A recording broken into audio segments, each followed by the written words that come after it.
बरहल पहुंचे आजाद समाज पार्टी के प्रदेश अध्यक्ष। कस्बे में हुई दलित युवती की हत्या कांड के बाद परिवार से मिलने पहुंचे पूर्व प्रधान परिषद सदस्य आजाद समाज पार्टी प्रदेश अध्यक्ष सुनील कुमार चित्तौड़ ने मोहल्ला जाटवन की अंबेडकर पार्क में पहुंचकर मृतक बेटी के चित्र पर पुष्प अर्पित किए। इस दौरान सुनील कुमार चित्तौड़ ने कहा कि आरोपियों के खिलाफ सारे सबूत मौजूद हैं, उनको कड़ी सजा मिलनी चाहिए तथा इस हत्याकांड में शामिल दोनों महिलाओं को अभियुक्त बनाए जाने की मांग करते हैं। अभी भी पीड़ित परिवार को न्याय नहीं मिल रहा है। पुलिस के पास सारे सबूत हैं, न्यायालय में पेश करके दोषियों के खिलाफ सख्त सजा दिलवाई जाए। उन्होंने कहा कि बेटी परिवार के भरण पोषण में सहायता करती थी, इसलिए इसकी ज्यादा से ज्यादा आर्थिक मदद होनी चाहिए। संभल की घटना को लेकर बोले, वह घटना बहुत ही शर्मनाक है। हमारे देश में लोकतांत्रिक प्रणाली है। भारत के संविधान में प्रत्येक धर्म के व्यक्तियों को अपनी आस्था के साथ अपने अपने धर्मों को करने का अधिकार दिया है। 1991 में जब कानून बना कि 1947 के बाद भारत में जितने भी धार्मिक स्थल हैं, मंदिर, मस्जिद, गुरुद्वारा, बौद्ध विहार, वह सभी यथावत रहेंगे, उनका कोई छेड़खानी नहीं करेगा।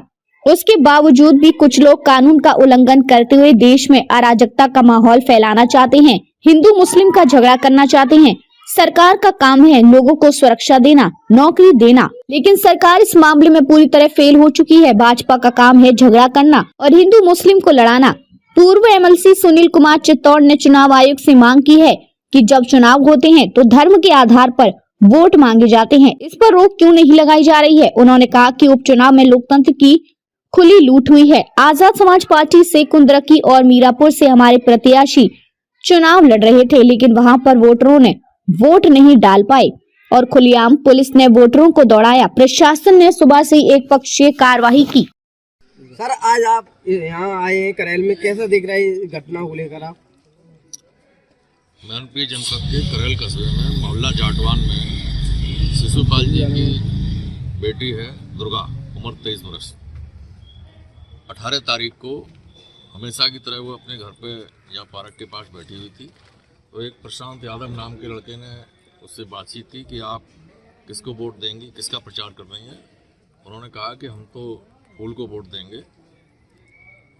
इस बात पर प्रशांत यादव को गुस्सा आया।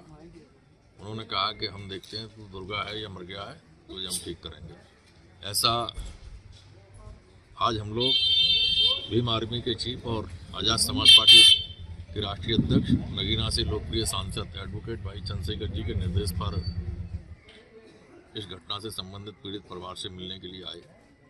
मैं सुनील कुमार चित्तौड़, पूर्व विधायक, उत्तर प्रदेश अध्यक्ष आजाद समाज पार्टी, हमारे मंडल अध्यक्ष विक्की आजाद जी, हमारे प्रदेश के संगठन मंत्री रामगोपाल जी, अनिल कर्दम, प्रदेश कोर कमेटी सदस्य, लीगल सेल के अध्यक्ष, हमारे जिला अध्यक्ष ओम प्रकाश जी, मंडल के उपाध्यक्ष अभिषेक जी, सभी लोगों ने आज इस घटना से संबंधित जो परिवार है शिशुपाल जी, उनसे जानकारी ली। उनके दुख में हम लोग शामिल हुए। उन्होंने बताया कि 18 के बाद 19 तारीख को वही लड़का प्रशांत दोपहर को 12 बजे के आसपास आया और लड़की को अपनी बातों से फंसा के ले गया मोटरसाइकिल पर। ले जाके आगे उसका एक और दोस्त है मोहन कठेरिया, वो लोग उस लड़की को ले गए। जब लड़की शाम तक वापस नहीं आई तो घर वालों को चिंता हुई। घर वालों ने लड़की को खोजा, देखा, और जब लड़की नहीं मिली तो उसको पता लगा कि हमारी लड़की को प्रशांत यादव लेके गया है। तो उन्होंने प्रशांत यादव के पास में जाके पूछताछ की, तो उसने पहले तो मना कर दिया कि नहीं, मैं नहीं ले गया हूँ, मुझे नहीं पता है। लेकिन चूंकि ये पीड़ित परिवार प्रशांत के ऑफिस के पास गए थे वहाँ देखने के लिए प्रशांत को, तो प्रशांत के ऑफिस के बाहर लड़की की चप्पलें मिली। तो जब ये प्रशांत से बात कर रहे थे तो उन्होंने कहा कि तुझे नहीं पता है तो हमारी लड़की की चप्पलें तेरी ऑफिस के बाहर क्यों पड़ी मिली हैं? तूने हमारी लड़की को मार दिया, इस प्रकार से इन्होंने कहा। तो उसने जल्दी से अपनी पत्नी को फ़ोन लगाया, मीना को, और फ़ोन लगा के कहा कि जल्दी से तू ये चप्पलें ऑफिस के बाहर पड़ी हैं, इनको हटा दे। तो उसकी पत्नी ने अपनी माँ से कहा, जो प्रशांत की सास है, कि अम्मा जल्दी से चप्पलों को बाहर बाउंड्री के उधर फेंक दो। तो ये रिकॉर्ड भी है। तो पीड़ित परिवार ने FIR दर्ज कराई। उसमें 2 लोग तो नेम्ड थे, उनको गिरफ्तार कर लिया है। लेकिन चूंकि इस घटना में वो दोनों औरत भी शामिल हैं, उनको अभी तक प्रशासन ने गिरफ्तार नहीं किया है। कहीं ना कहीं पक्षपात हो रहा है, पीड़ित परिवार को न्याय नहीं मिल रहा है। आप क्या चाहते हैं? वर्तमान भाजपा सरकार है, आप क्या कहना चाहते हैं? हम ये चाहते हैं कि पीड़ित परिवार को न्याय मिले। जो दोनों महिलाएं हैं वो इस घटना में शामिल हैं, संलिप्त हैं, तो उनके खिलाफ भी एक्शन हो, उन्हें तुरंत गिरफ्तार किया जाए और जो भी दोषी हैं उनके जो प्रूफ हैं उन प्रूफ को पुलिस कोर्ट तक पहुंचाए और कोर्ट ऐसे लोगों को सख्त से सजा मिलनी चाहिए जिससे ऐसी घटनाएं रुके।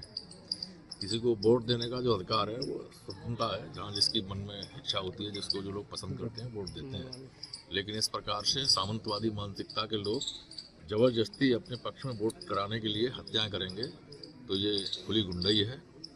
ये गुंडई बर्दाश्त नहीं करनी चाहिए। हम भाजपा की सरकार से, माननीय योगी जी से, मुख्यमंत्री जी से आपके माध्यम से कहना चाहते हैं कि इन अपराधियों को जो बाहर हैं, दोनों महिलाएं, उनको भी गिरफ्तार कराएं और पीड़ित परिवार को ज़्यादा से ज़्यादा आर्थिक मदद दें, क्योंकि वो लड़की ही इस घर की पालन करता थी। वो गरीब परिवार है, सब्जी बेचते हैं उनके पिताजी, तो सरकार उन्हें आर्थिक मुआवजा भी दे और उन्हें तत्काल न्याय प्रदान करे। सर, जो संभल में घटना हुई है, हिंसा हुई है, जिसमें मस्जिद का सर्वे हो रहा था, उस पर क्या कहेंगे? जानें चली गई 4 लोगों की। वो घटना बहुत ही शर्मनाक हुई है। हमारे देश में लोकतांत्रिक शासन प्रणाली है, जिसमें भारत के संविधान ने धर्मनिरपेक्षता के भावना के अनुसार प्रत्येक व्यक्ति को अपने धर्म के अनुसार आस्था के साथ पूजा करने का अधिकार दिया है। आज़ादी के समय वह मस्जिद थी, आज भी है। 1991 में ये कानून बना कि 1947 में जब देश आज़ाद हुआ तो आज़ादी के समय जो धार्मिक स्थल हैं, यदि वो मंदिर हैं, मस्जिद हैं, चर्च हैं, गुरुद्वारे हैं, बुद्ध विहार हैं, तो वो यथावत रहेंगे, उनको कोई छेड़खानी नहीं करेगा। इसके बावजूद भी इस कानून का उल्लंघन करते हुए और कुछ लोग इस देश के अंदर अराजकता का माहौल फैलाना चाहते हैं, हिंदू मुस्लिम के नाम पर लोगों को लड़ाना चाहते हैं। सरकार का काम है लोगों को शिक्षा देना, नौकरी देना, लोगों को सुरक्षा देना, न्याय देना, विकास देना, हर प्रकार की सुविधाएं देना, लेकिन सरकार इस मामले में पूरी तरीके से फेल है। तो वह अपनी चुनाव हारने की वजह से हर समय हिंदू मुस्लिम की राजनीति करती है। तो हम इलेक्शन कमीशन से भी आपके माध्यम से कहना चाहते हैं कि जब इलेक्शन की जो नियमावली है, चुनाव निर्वाचन नियमावली, उसमें स्पष्ट है कि कोई जाति और धर्म के आधार पर वोट नहीं मांगेंगे, तो चुनाव आयोग को भी इस पर एक्शन लेना चाहिए। जो लोग जाति और धर्म के आधार पर वोट मांगते हैं उनकी पार्टी की मान्यता समाप्त करनी चाहिए, लेकिन ऐसा नहीं हो रहा है। ये मनोवादी ताकतें सब एकजुट हो गई हैं और ये लोग लोकतंत्र के लिए खतरा है। अच्छा, क्या लगता है जो अभी चुनाव हुए हैं इसमें लोकतंत्र को कितना बचाएगा? लोकतंत्र की खुली लूट हुई है। वहाँ कुंदरकी में, मीरापुर में हमारी पार्टी के, आज़ाद समाज पार्टी के कैंडिडेट भी लड़े थे। वहाँ सुबह से ही प्रशासन ने एक पक्षीय कार्य किया, गलियों के बाहर बैरिकेडिंग कर दिया और जब वोटर आए वोट डालने तो उनको लठियाया, पिस्तौल दिखाई, वीडियो के माध्यम से पूरी दुनिया ने देखी। बैरिकेडिंग भी दिखाई गए, पिस्तौल भी तानती हुई दिखाई गई, लठियाते हुए दिखाए गए और वोटरों को पोलिंग स्टेशन तक जाने नहीं दिया। उनका वोट भारतीय जनता पार्टी के लोगों ने जबरदस्ती स्वयं बटन दबाकर ले लिया। उधर की सीट पर पिछले 2 बार से रामवीर सिंह चुनाव हारे थे, उनको 60-65 हज़ार वोट मिलता था, लेकिन उन्होंने जबरदस्ती वोट कैप्चरिंग करके 1,75,000 से वोट ज़्यादा ले लिया। वहाँ मतदाताओं को मत डालने से वंचित किया गया। ये घोर निंदनीय है। अगर ऐसा ही करना था तो चुनाव नहीं कराना चाहिए। ये तो राजा महाराजाओं के समय होता था, जो ताकतवर होते थे वो गरीब कमजोरों को मार पीट के राजा बनते थे।